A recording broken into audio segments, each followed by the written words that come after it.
प्रसंग के निम्न बिंदुओं पर चर्चा करेंगे और वो इस प्रकार हैं। सबसे पहले हम बात करेंगे इलेक्ट्रिसिटी के बारे में, यानी जो हमारी इलेक्ट्रिसिटी है वो कैसी होती है, कितने प्रकार की होती है, इसके बारे में विस्तार से जानेंगे। अगली हेडिंग होगी टाइप्स ऑफ इलेक्ट्रिसिटी, यानी बिजली जो है वो कितने प्रकार की होती है, इसके बारे में भी आप स्लाइड के माध्यम से विस्तार से समझेंगे। नेक्स्ट हेडिंग रहेगी स्टैटिक इलेक्ट्रिसिटी, ये कौन सी बिजली होती है, और डायनामिक इलेक्ट्रिसिटी, इसके बारे में भी आप विस्तार से समझेंगे। फिर अगली स्लाइड होगी हमारी करंट। करंट किसको कहते हैं, इसकी डेफिनेशन क्या है, इसके बारे में हम पूरी तरह चर्चा करेंगे। उसके बाद स्लाइड होगी अल्टरनेटिंग करंट। अल्टरनेटिंग करंट क्या होता है, कैसा होता है, इसको हम विस्तार से जानेंगे, फिगर के माध्यम से जानेंगे। फिर उसके बाद डायरेक्ट करंट, नेक्स्ट बिंदु रहेगा डायरेक्ट करंट, तो इसके बारे में हम यहाँ विस्तार से समझेंगे। नेक्स्ट आएगा वोल्टेज। वोल्टेज का पूरी जानकारी आपको जरूरी है वेल्डिंग के क्षेत्र में, तो ये वोल्टेज के बारे में हम विस्तार से समझेंगे। फिर रेजिस्टेंस के बारे में भी आप लोगों को विस्तार से बताएंगे। फिर अगली स्लाइड होगी ओम्स लॉ, यानी ओम का नियम। ये आपने पहले भी पढ़ा होगा, लेकिन हम यहाँ भी स्लाइड के माध्यम से पूरी अच्छे से इसको समझाने की आपको कोशिश करेंगे। नेक्स्ट होगा कंडक्टर।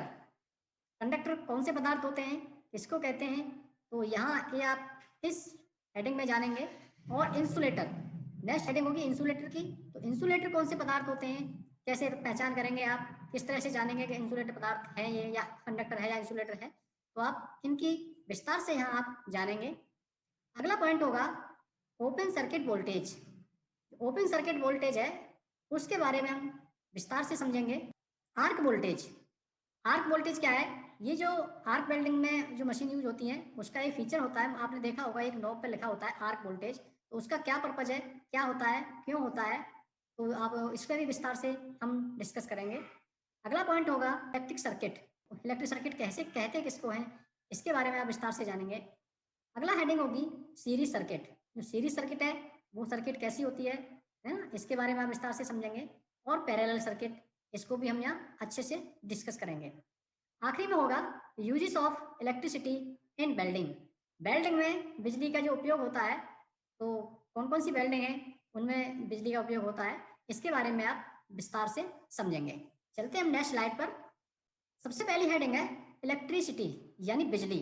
आपने देखा होगा आपके घरों में पंखे चलते हैं, कूलर चलते हैं, एसी चलते हैं, उजाला होता है, वो इसी इलेक्ट्रिसिटी से ही होता है, बिजली से ही होता है। तो इसकी परिभाषा के तौर पर हम इस तरह से इसको लिख सकते हैं, विद्युत आवेशों के मौजूदगी और बहाव से जुड़े भौतिक परिघटनाओं के समुच्चय को इलेक्ट्रिसिटी कहा जाता है। अर्थात इसे ना तो देखा जा सकता है और ना ही छुआ जा सकता है, सिर्फ इसके प्रभाव के माध्यम से महसूस किया जा सकता है। जो बिजली है आपकी, वो आवेशों के जो भौतिक घटनाओं के समुच्चय को इलेक्ट्रिसिटी कहते हैं। इसे आप अपनी नंगी आंखों से देख नहीं सकते, इसको किस कलर की होती है, कैसी होती है, ये आप नहीं देख सकते इसको। इसके सिर्फ प्रभाव के माध्यम से आप इसको महसूस कर सकते हैं।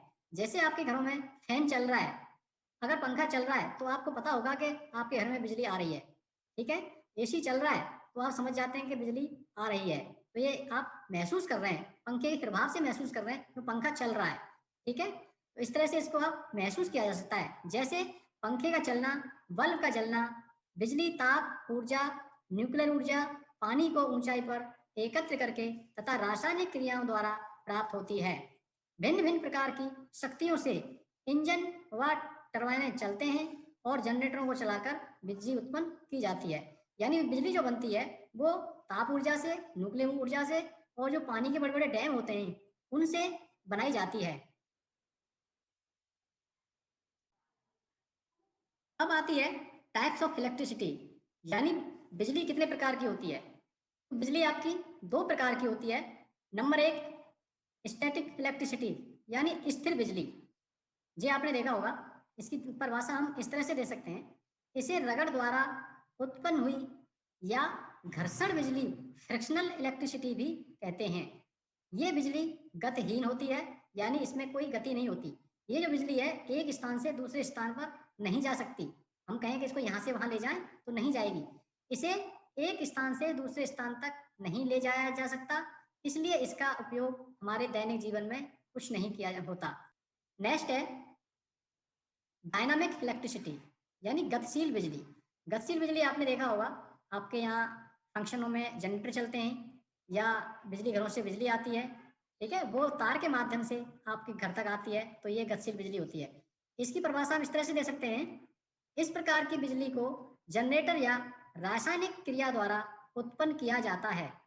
इस प्रकार की बिजली को तारों के द्वारा एक स्थान से दूसरे स्थान तक आसानी से ले जाया जा सकता है। इसी बिजली का उपयोग हमारे दैनिक जीवन में होता है। तो हम इस बिजली जो बिजली है डायनामिक इलेक्ट्रिसिटी, इसको जनरेटरों से और रासायनिक अपक्रियाओं द्वारा तो इस तरह से पैदा की जाती है। ये यहाँ एक फिगर के माध्यम से हम देखें, ये हमारा कोई पावर हाउस है जहाँ पर बिजली जनरेट हो रही है, यानी बिजली बनाई जा रही है।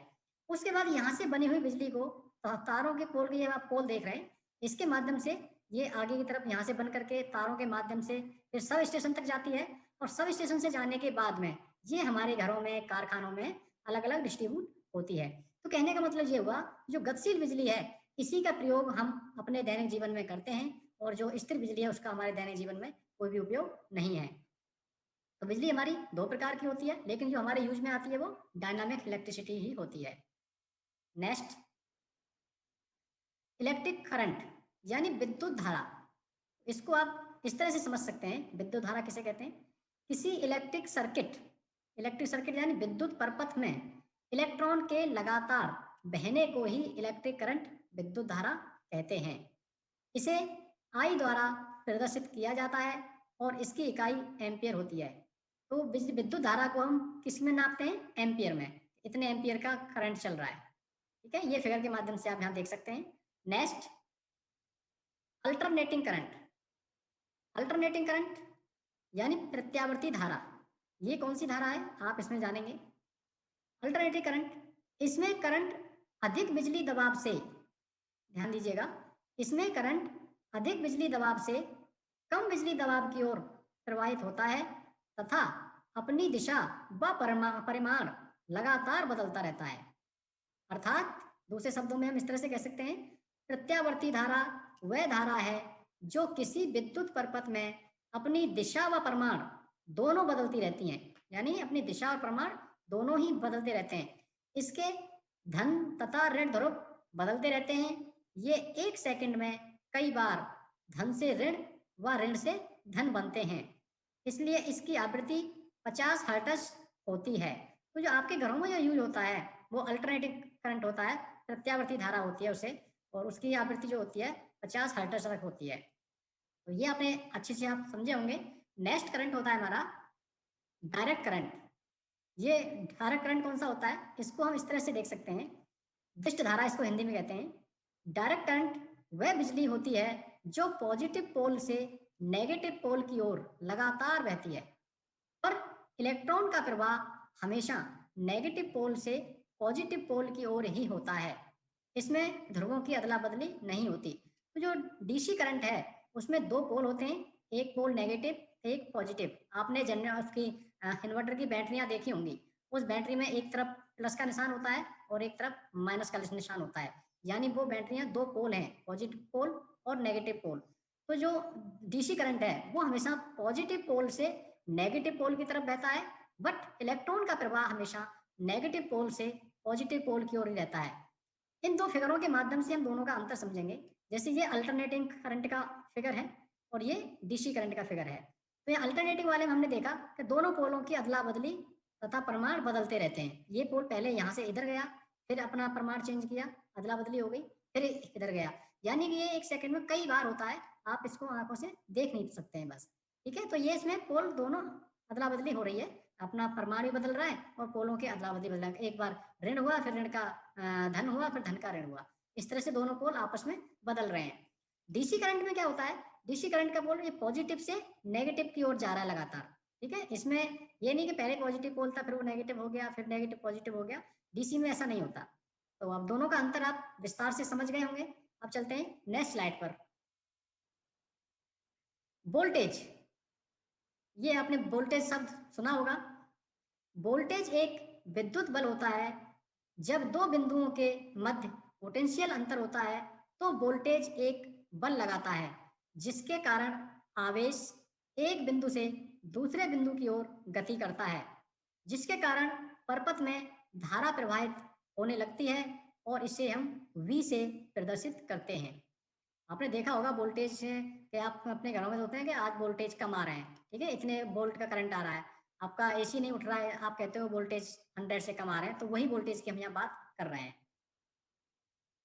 रेजिस्टेंस नेक्स्ट है प्रतिरोध।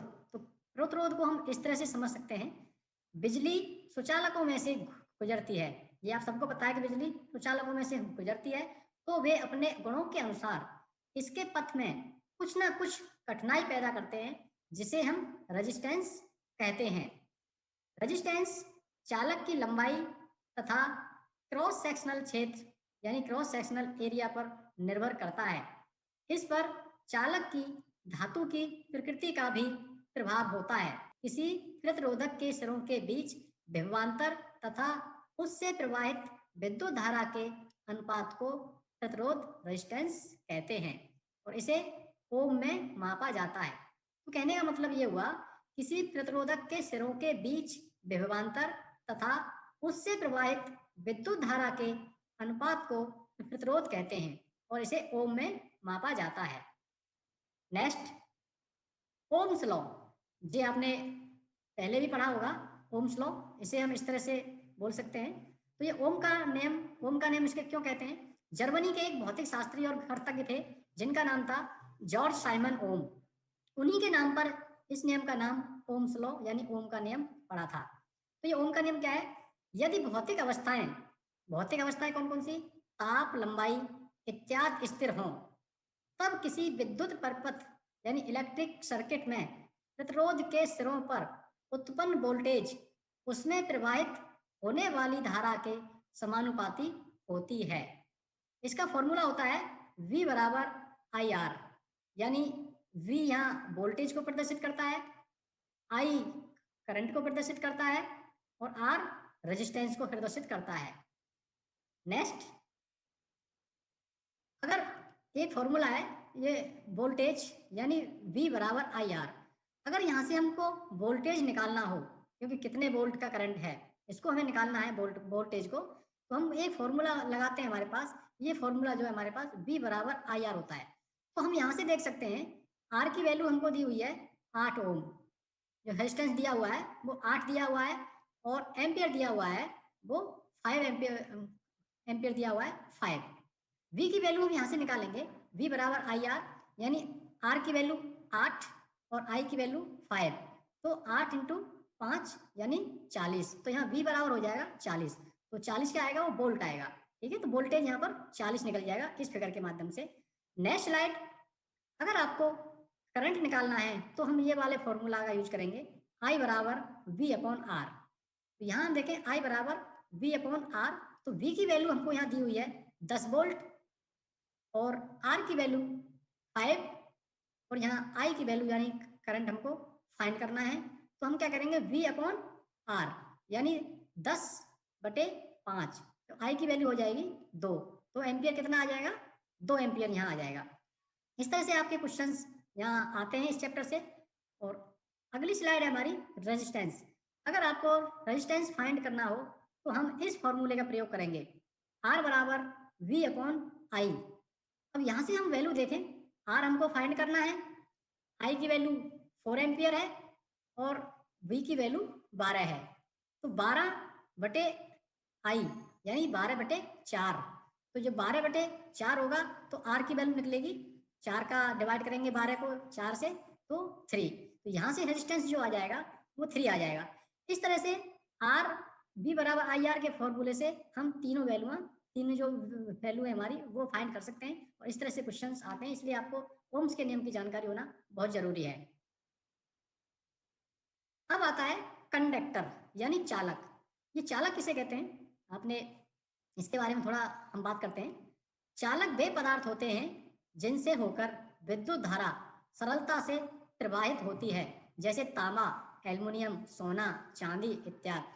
अर्थात दूसरे शब्दों में हम कहें चालक वे पदार्थ होते हैं जिनसे होकर विद्युत धारा सरलता से प्रवाहित होती है, यानी जिसमें करंट जाता हो, वो उनको हम चालक कहते हैं। जैसे तांबे में भी जाएगा, एल्युमिनियम, सोना, चांदी, लोहा, स्टील, आयरन, इनमें मतलब जिनमें करंट जा सकता हो, वो सभी पदार्थ चालक कहलाते हैं।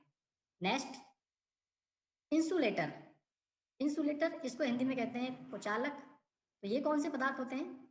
जिन पदार्थों से विद्युत धारा नहीं गुजरती है उन्हें इंसुलेटर यानी कुचालक कहते हैं। जैसे कांच, माइका, रबर, प्लास्टिक आदि।